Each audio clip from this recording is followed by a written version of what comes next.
नमस्कार। युवा तथा खेलकुद मन्त्रालय र नेपाल टेलिभिजनको संयुक्त प्रस्तुति कार्यक्रम युवा सरोकारको यो नयाँ श्रृङ्खलामा यहाँहरूलाई हार्दिक स्वागत छ। दर्शकवृन्द, हामी यस कार्यक्रममा युवासँग सम्बन्धित विभिन्न नीति, योजना, युवा विकासका कार्यक्रम तथा स्वरोजगार र उद्यमशीलताको क्षेत्रमा सफल युवा व्यवसायीहरूको सङ्घर्ष र सफलताका कथा प्रस्तुत गर्ने गर्दछौँ। दर्शकवृन्द, आज हामी आइपुगेका छौँ युवा तथा साना व्यवसायी स्वरोजगार कोषको केन्द्रीय कार्यालय ललितपुरको कुपन्डोलमा। स्वरोजगार र उद्यम गर्न चाहने युवाहरूलाई सहुलियत ब्याज दरमा कर्जा लगानी गर्ने मुख्य जिम्मेवारी कोषको रहेको छ र आजको यो श्रृङ्खलामा हामी कोषले युवाहरूलाई कसरी कर्जा लगानी गरिरहेको छ लगायतका विभिन्न विषयवस्तुमा केन्द्रित हुनेछौँ। ललितपुरको कुपन्डोलमा रहेको युवा तथा साना व्यवसायी स्वरोजगार कोषमा हामी पुग्दा कार्यालयमा निकै भिडभाड थियो। 2079 साल चैत्र 23 गते कोषले सहकारी संस्थालाई कर्जा लगानी सम्झौता गर्न आउन सूचना प्रकाशित गरेसँगै त्यस्तो सम्झौता गर्न आउनेहरूको भिड लागेको हो। स्थानीय स्रोत साधनको समुचित प्रयोग हुने गरी युवाहरूका लागि स्वरोजगार र उद्यमशीलता सिर्जना गर्न सुलभ र सुरक्षित व्यवसायिक कर्जा उपलब्ध गराउने उद्देश्यले कोषको स्थापना भए बमोजिम यी कार्यहरू भइरहेका हुन्। सूचना बमोजिम कर्जा सम्झौता गर्न आउने संस्थाहरू 250 रहेका छन्। नेपाल सरकारले देशमा जुन बेरोजगारी समस्याहरू बढिरहेको अवस्थामा 2065 साल फागुन 19 गते त्यो बेरोजगारी समस्यालाई हल गर्नको लागि, त्यसलाई न्यूनीकरण गर्नको लागि 2065 साल फागुन 19 गते यो कोषको स्थापना भएको हो र जुन पुनित लक्ष्यका साथ, पवित्र उद्देश्यका साथ नेपाल सरकारले यो कोष स्थापना गर्यो। स्थापना गरिसके पछाडि कोषले देशमा रहेका पिछडिएका वर्ग, आर्थिक रूपले विपन्न वर्ग र पिछडिएको वर्गलाई सहुलियतपूर्ण कर्जा उपलब्ध गराएर स्वरोजगार र रोजगार सिर्जना गर्ने गरी यो कोष स्थापना भएको हो र यसले 2065 सालबाट हालसम्म यस्ता स्वरोजगार सिर्जना गर्ने र रोजगार प्रदान गर्ने विभिन्न कामहरू गरिरहेको अवस्था हो। युवा स्वरोजगार कोषले देशभरि रहेका 77 जिल्लामध्ये 75वटा जिल्लामा मनाङ र मुस्ताङमा हाम्रो कार्यक्रम पुग्न सकेको छैन अहिलेसम्म, त्यो प्रक्रियामा छ र ती बाहेक 75 जिल्लामा स्वरोजगार सिर्जना गर्नको लागि विभिन्न बैंक तथा वित्तीय संस्थाहरू नेपाल राष्ट्र बैंकबाट स्वीकृति प्राप्त क, ख, ग, घ वर्गका र सहकारी ऐन अनुरूप स्थापित देशभरि रहेका सहकारीहरू मार्फत हामीले ती व्यवसायीहरू, ती उद्यमीहरू जो बेरोजगार छन्, जो पिछडिएका छन्, जसलाई 2 लाख रुपियाँले पनि रोजगार सिर्जना हुन्छ, जसले 2 लाख रुपियाँले पनि केही काम गर्न सक्छन्, त्यो निम्न वर्गका मानिसहरूको लागि हामीले कर्जा प्रदान गर्छौँ र वर्षको एकपटक नेपाल सरकारसँगको समन्वयमा हामीले नोटिस पब्लिस गर्छौँ। त्यो नोटिस पब्लिस गरेकै आधारमा बैंक तथा वित्तीय संस्थाहरू र सहकारीहरूले हामीलाई एप्लाई गर्नुपर्ने हुन्छ र त्यो बैंक तथा वित्तीय संस्था र ती सहकारी मार्फत त्यो नोटिस पब्लिस गरेको केही समयसम्म, जस्तै अहिले हामीले के गरेका छौँ भने 35 दिनको नोटिस दिन्छौँ। त्यो नोटिसको आधारमा ती सहकारी संस्थाहरूले हामीलाई एप्लाई गर्नुहुन्छ र नेक्स्ट फिस्कल इयरमा हामीले ती सहकारी संस्थाहरू र बैंक तथा वित्तीय संस्थाहरू मार्फत कर्जा लगानी गर्छौँ। हाल कोषले एक ऋणी बापत अधिकतम 2 लाख रुपियाँसम्म कर्जा प्रवाह गरिरहेको छ, तर यसलाई बढाएर अधिकतम 5 लाख रुपियाँसम्म पुर्याउने तयारी रहेको तर बजेट अभावले समस्या परेको कोषले बताएको छ। पछिल्लो पटक के भयो भने 2 लाख रुपियाँले रोजगार सिर्जना गर्ने, जस्तै एउटा गाउँमा बस्ने व्यक्तिले 2 लाख रुपियाँले 2टा गाई पाल्ने, 20वटा बाख्रा पाल्ने, 200वटा कुखुरा पाल्न अथवा सानो कुटीर उद्योग गर्न सक्छ, टी हाउस गर्न सक्छ, हैन, यी कामहरू गर्न सक्छ। तर हामीलाई के अनुभूति भएको छ भने 2 लाख रुपियाँले रोजगार सिर्जना गर्ने क्रममा, स्वरोजगार सिर्जना गर्ने क्रममा यो थोरै भयो भनेर हामीले विनियावलीमा त्यसलाई परिवर्तन गरेर 5 लाख रुपियाँसम्मको व्यवस्थापन गऱ्यौँ। तर नेपाल सरकारको हामी एउटा विङ्स हो, कोष भएको कारणले गर्दा नेपाल सरकारले रकमको व्यवस्थापन हुन सकेको छैन र जति रकमको व्यवस्थापन भएको छ त्यो रकमको व्यवस्थापनले हामीले एकजना व्यवसायीलाई 2 लाख रुपियाँभन्दा बढी दिन सक्ने क्यापेसिटी हामीसँग अहिले छैन। हामीलाई अनुभव छ। हाम्रो विनयावलीमा पनि हामीले परिवर्तन गरेका छौँ र अप टु 5 लाखसम्म दिन मिल्ने गरी विनयावली तयार गरेका छौँ। तर रकमको जोखो नभएको कारणले गर्दा हामी त्यो व्यवस्थापन गर्न सकेका छैनौँ। स्वाभाविक पनि लाग्छ, देशमा अब व्यापार घाटाको अवस्था छ। अहिले पछिल्लो समय त झन् वित्तीय स्थिति अथवा फाइनेन्स लिक्विडिटीमा अलिकति बढी चाप छ। यसले गर्दा त्यति ठुलो रकमको व्यवस्थापन हुन सकेको छैन। हामीलाई लाग्छ यसलाई देशको इकोनोमी कन्डिसन अलि सजिलो भइसकेपछि, तरलताको व्यवस्थापन भइसके पछाडि देशले प्राथमिकतामा युवा स्वरोजगार कोषलाई राख्नेछ, बढी रकमको व्यवस्थापन गर्नेछ र हामी पनि बढी व्यवसायीहरूलाई, बढी उद्यमीहरूलाई स्वरोजगार र रोजगार प्रदान गर्न सक्नेछौँ भन्ने हामीलाई विश्वास पनि छ। हामीसँग करिब 2 लाख मानिसहरूले स्वरोजगार सिर्जना गर्नको लागि रकमको माग गर्नुभएको छ र हामी आउट अफ 200,000 2 लाख केवल 12,000 मानिसलाई मात्रै स्वरोजगार बनाउन सक्छौँ। यस आर्थिक वर्षमा नेपाल सरकारले हामीलाई 12,000 मानिसहरूलाई स्वरोजगार बनाउनको लागि जिम्मेवारी दिएको छ र 12,000 स्वरोजगार बनाउने क्रममा छौँ हामी। एउटा यसमै मलाई के जोड्न मन लाग्यो भने विगतको आर्थिक वर्ष 2078-79मा पनि नेपाल सरकारले युवा स्वरोजगार कोषलाई 12,000 बेरोजगार युवाहरूलाई स्वरोजगार बनाउनको लागि टार्गेट दिएको थियो र हामीले नेपाल सरकारका विभिन्न विङ्सहरूमध्ये, सङ्गठनहरू, कोषहरूमध्ये हामीले त्यो 12,000 भन्दा बढी स्वरोजगार सिर्जना गर्न सकेका थियौँ र त्यो सँगसँगै विगत 2 आर्थिक वर्षमा नेपाल सरकारले हामीले एउटा लक्ष्य पनि दिएको थियो। यो बेरोजु सम्बन्धी भर्खरै मात्र सबै मिडियाहरूमा देखिएको छ, 1,83 अरबको बेरोजु छ। हामीले विगत 2 वर्षमा बेरोजु हुनै दिएनौँ, 1 रुपियाँ पनि बेरोजु भएन र विगतमा भएको बेरोजुलाई पनि हामीले 29% बेरोजु घटायौँ।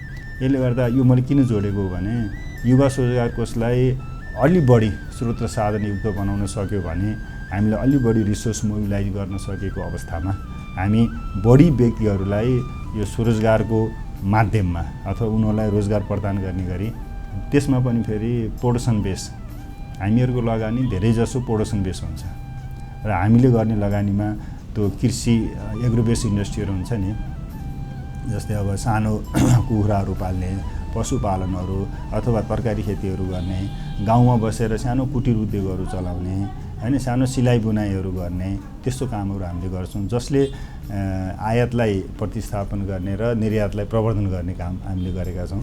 र अहिले पछिल्लो पटक एउटा हामीले नयाँ प्रोजेक्ट ल्याएका छौँ जसले के गर्छ भने एउटा सहकारी मार्फत कम्तीमा एकजनाले बार सप खोल्ने के नेपाल उद्योग वाणिज्य महासङ्घले एउटा स्टडी गरेको छ। स्टडीबाट के फाइन्ड आउट भयो भने 10 अरब रुपियाँ हामीले कपाल काटेर विदेश पठाउँदो रहेछ र हामीले पनि युवा स्वरोजगार कोषले पनि केही सहकारीहरू र केही ब्याङ्कहरू मार्फत बार सप सुरु गरेर हामीले त्यो रकमलाई विदेश बाहिर जाने रकमलाई रोक्न खोजेका छौँ। कोषले कर्जा प्रवाह मात्र होइन, कर्जाको सही प्रयोग भए नभएको अनुगमन पनि गर्ने गर्दछ। साथै कर्जा नतिर्ने संस्थाहरूलाई कारबाहीको सिफारिससम्म गर्ने गर्दछ। हामीले त्यो पैसा सहकारीहरूलाई जति रकमहरू दिन्छन् त्यो रकम 4%मा हामी सहकारी र ब्याङ्क तथा वित्तीय संस्थाहरूलाई दिन्छौँ।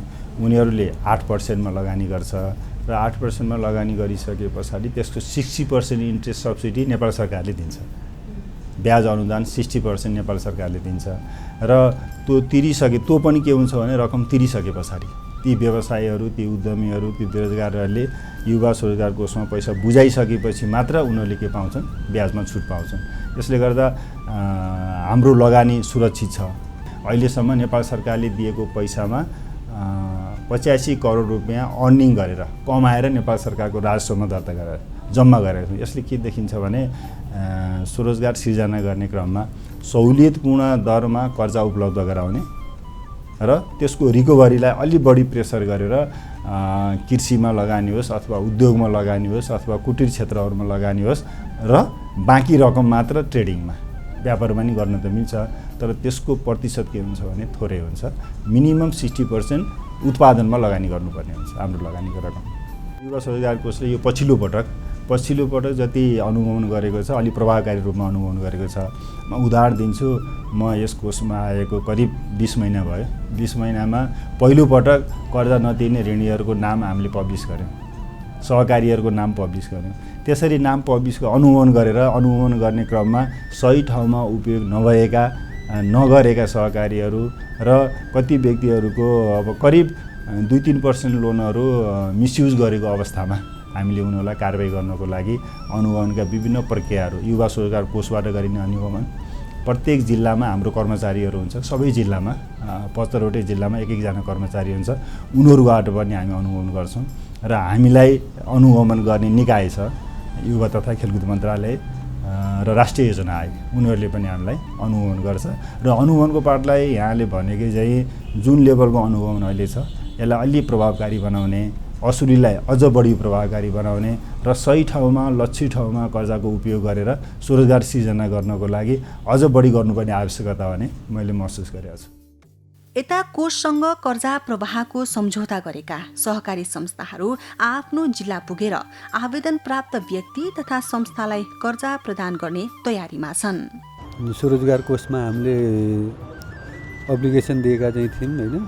त्यसको लागि 2 वर्ष अगाडिदेखि नै हामीले निवेदन दिएका चाहिँ थियौँ र अहिले सम्झौता गर्नको लागि बोलाइयो। हिजो र आज 6 र 7 गते 2 दिन हिजो अभिमुखीकरण कार्यक्रम भयो भने आज सम्झौता गरेर अब हामी हिँड्न लाग्यो। हामीले यो सम्झौता भइसकेपछि हामीले ऋणीहरूको नाम पनि यहाँ दिइसकेका चाहिँ छौँ। यो सेक्टरमा कृषिमा पशुपालन र अन्य व्यवसायमा कति पर्सेन्ट गर्ने भन्ने हामीले सम्झौतामा गरेका चाहिँ छौँ र यहाँबाट त्यो भनेअनुसारको किस्ता यहाँ हालिदिइसके पछाडि हामीले तोकिएका किसानहरूलाई बोलाएर अनि उहाँहरूलाई यो शीर्षकमा अब हामीले यसरी लगानी गर्दै चाहिँ छौँ, तपाईँ पर्नुभएको चाहिँ छ भनेर उहाँहरूलाई यो लोन कसरी लगानी गर्ने भन्ने बारेमा तालिम दिन्छौँ र अनि त्यसपछि ऋण प्रवाह गर्छौँ।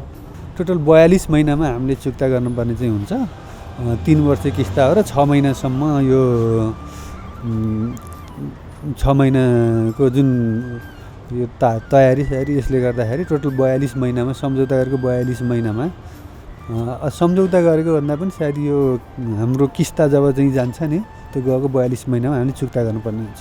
हामीलाई सहकारी डिभिजन कार्यालय दिएको कार्यक्षेत्रभित्र रहेका साना अनि पेसा व्यवसाय गरेका बेरोजगारी युवाहरू अथवा चाहिँ महिलाहरूलाई कृषि अनि त्यस पशुपालन र अन्य सेवामूलक र अन्य व्यवसायहरूमा जसले चाहिँ सानो रकमबाट चाहिँ स्वरोजगार हुन सक्नु भएको छैन, थोरै रकम अभावले चाहिँ आफ्नो व्यवसाय पेसा गर्न सक्नु भएको छैन, उहाँहरूलाई चाहिँ रोजगारी दिलाउने उद्देश्यले र स्वरोजगार बनाउने उद्देश्यले चाहिँ हामीले यो चाहिँ लगेर बाँड्छौँ। मेरोमा खास गरी कृषिको पशुपालन र सेवा व्यवसाय भनेको पर्यटन होइन ढुङ्गा व्यवसायहरू हामी लेक साइडको भएको भएर सानातिना मजौला व्यवसायहरू बार्बर सपहरू यस्तोहरू आएको छ। हामीले अहिले हाम्रो स्वीकृति रकम 45 लाख, यसमा पनि हामीले सिफ्ट वाइज 2 सिफ्ट गरेर दिन भन्नुभएको छ। हामीले सम्झौतामा 2 सिफ्ट गरेर लाने भनेछौँ। 22,50,000 एक सिफ्टमा र दोस्रो हामीले त्यो लगानी गरिसकेपछि फेरि पुनः 22,50,000 हामीलाई उपलब्ध हुन्छ। मेरो दोस्रो पटक हो। पहिलो हामीले 50 लाख रुपियाँ पाएका थियौँ अगाडि, लगभग आजभन्दा 5 वर्ष पहिले। अहिले यो आर्थिक अवस्थाले गर्दा होला माग धेरै थियो, कमै पायौँ। अब अहिलेको यो वातावरण अनुसार त अब ठुल्ठुलो व्यापारीहरू पनि आउनुहुन्छ, तर हामीले युवा स्वरोजगारको रकम लगेर ठुला व्यापारीलाई होइन, ठुला व्यापारीहरू त ठुल्ठुलो ब्याङ्कमा जानुहोस्, हामीले 50,000 देखि 2 लाख रुपियाँसम्म दिने हो। यसमा पनि बिना धितो निशर्त दिने हो। यस कारणले गर्दा ठेला व्यापारी, सिलाइ गर्ने दिदीबहिनीहरू, यस्ता दिदीबहिनीहरू जो असक्षम हुनुहुन्छ, आफूसँग केही छैन, निरीह हुनुहुन्छ, सीमान्तकृत हुनुहुन्छ, उहाँहरूलाई लगानी गर्ने हो। हामीले यो ठुल्ठुला व्यापारीहरूलाई गर्न हामीसँग क्षमता यो हाम्रो रकमै छैन। कृषि र मासुमा हामीले सबैभन्दा कृषिमा, मासुमा र सानसाना ठेला व्यापारीहरू जसले चाट बनाउँछ, जसले ठेलामा राखेर समोसाहरू बेच्छ, जसले किटलीमा हालेर चियाहरू बेच्दै हिँड्छ, त्यस्तोलाई अलिकति समृद्ध बनाउन भनेर, स्वरोजगार बनाउन भनेर यति रकम लिएका हौँ।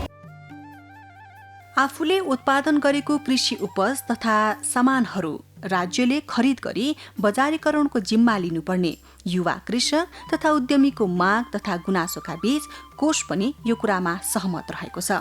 त्यसैले पनि उत्पादित सामान खरिद तथा व्यवसायको सुरक्षाका लागि कोष निरन्तर नीतिगत छलफलमा रहेको छ। कस्तो संयोग पर्यो भने हुन त तपाईँ मेरो भेट अहिले पहिलो भेट भएको छ।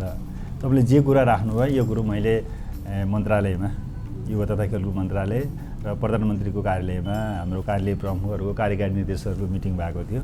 मैले त्यहाँ दुईवटा कुरा भनेको थिएँ।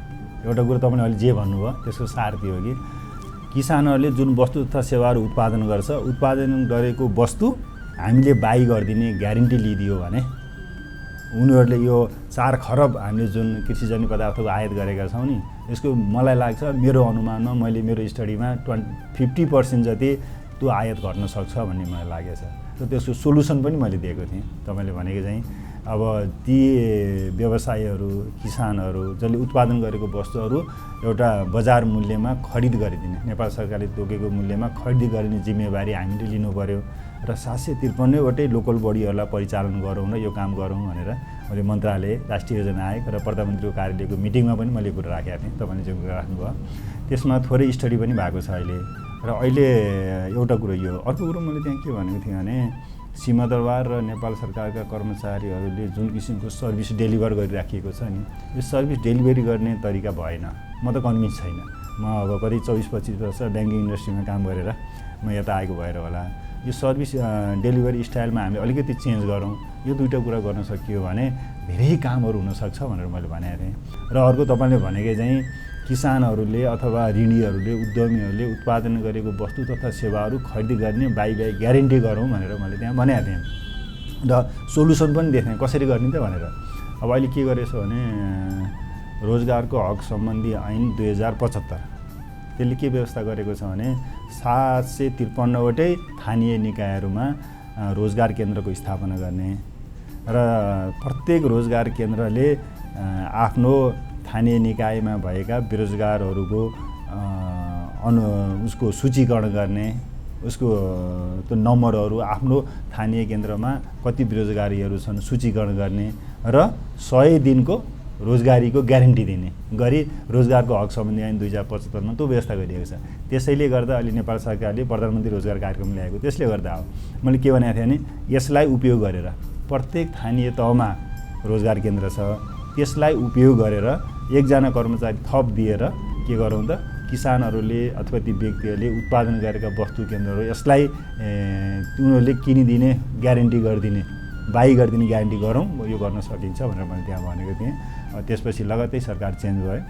अब अहिलेको अर्थमन्त्री आइसके पछाडि म उहाँसँग यो सम्बन्ध छलफल भएको छैन।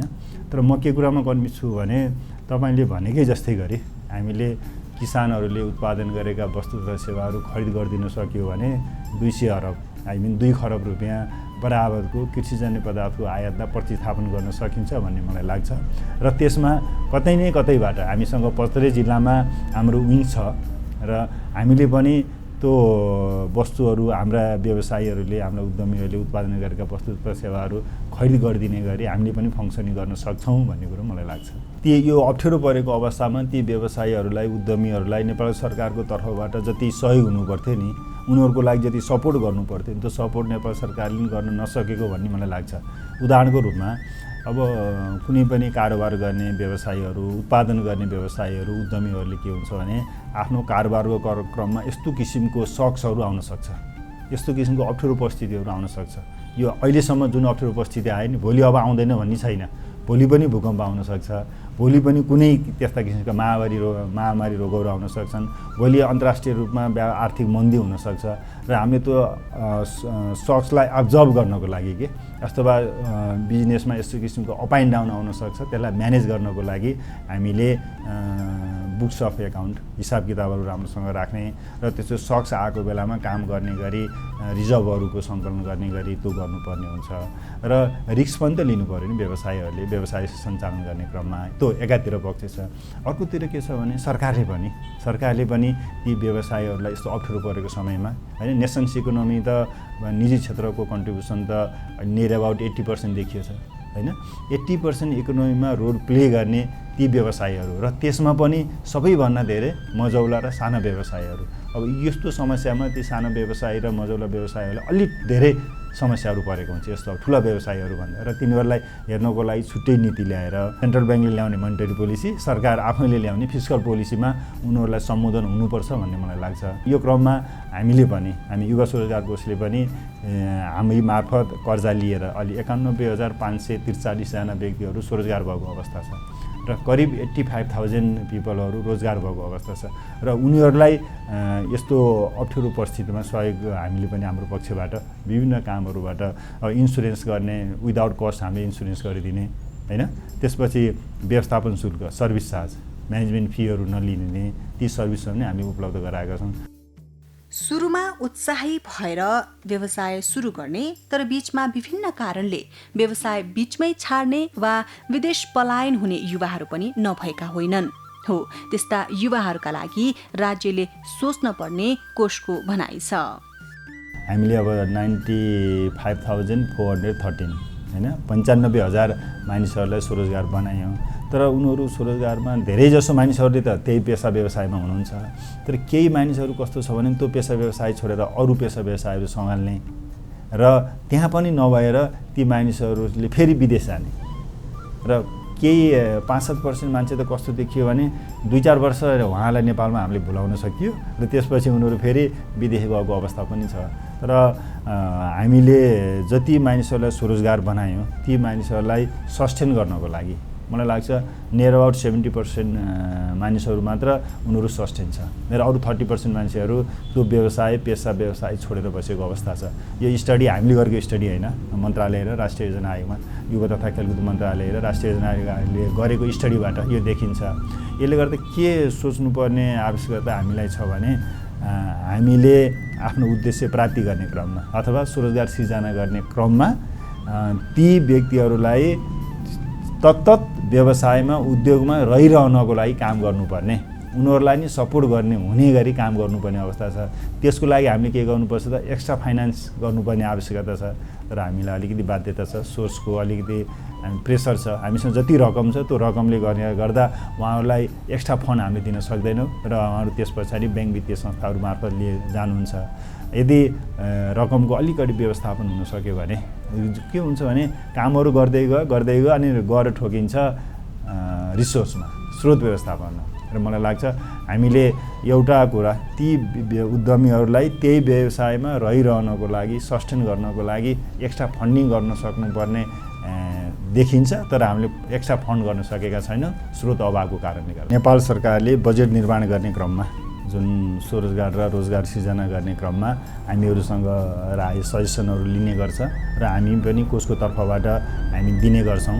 त्यस्तै गरी राष्ट्रिय योजना आयोगलाई पनि अब यो विभिन्न वर्षहरूमा कति रोजगार सिर्जना हुन सक्छन्, स्वरोजगार कति सिर्जना हुन सक्छन्, बाहिर जाने मानिसको सङ्ख्याहरू कसरी घटाउन सकिन्छ हैन, कसरी आयातलाई प्रतिस्थापन गर्न सकिन्छ भनेर विभिन्न किसिमका सुझावहरू हामीले दिएका छौँ। यसमा ऐन निर्माण गर्ने क्रम स्वरोजगार सिर्जना गर्नको लागि यस्तो राष्ट्रिय लक्ष्य सबै राजनीतिक पार्टीहरूले मेनिफेस्टोमा राखेको छ, तर स्वरोजगार सिर्जना गर्ने सम्बन्धी ऐनको व्यवस्थापन छैन हैन। ऐनको व्यवस्थापन गर्ने, स्रोत साधनको व्यवस्थापन गर्ने र प्रत्येक लोकल बडीमा जुन 753वटा स्थानीय निकायहरू छन् यी स्थानीय निकायहरूलाई सिंहदरबारबाट दिने विभिन्न किसिमका सेवाहरू उनीहरू मार्फत दिने र उनीहरूले उत्पादन गरेका वस्तु तथा सेवाहरूलाई नेपाल सरकारले बाइब्याक गर्ने ग्यारेन्टी दिने र यस्ता किसिमका कामहरू गर्न सक्यो भने स्वरोजगार सिर्जना हुन सक्छ र बेरोजगारी समस्याको समाधान हुन सक्छ भनेर सरकारलाई विभिन्न फोरमहरूमा र हामीले त के हुन्छ भने क्वार्टरली हाम्रो प्रगति प्रतिवेदन पनि पेश गर्नुपर्ने हुन्छ, मन्थली मिटिङ हुन्छ र इयरली बजेट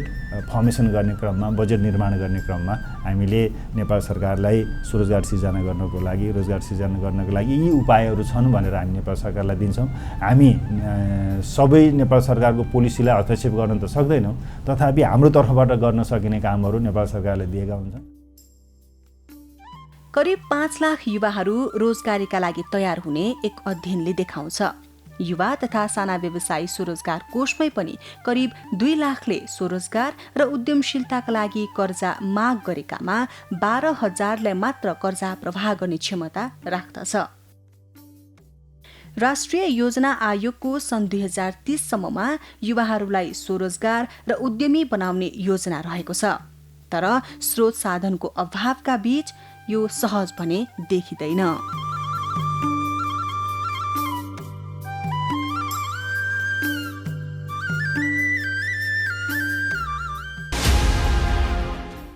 हवस् त, कार्यक्रमको समय आजका लागि यति नै। अर्को साता हामी यस्तै विषयवस्तु लिएर फेरि पनि उपस्थित हुने नै छौँ। त्यतिन्जेल तपाईँहरू नेपाल टेलिभिजन हेर्दै गर्नुहोला। नमस्कार।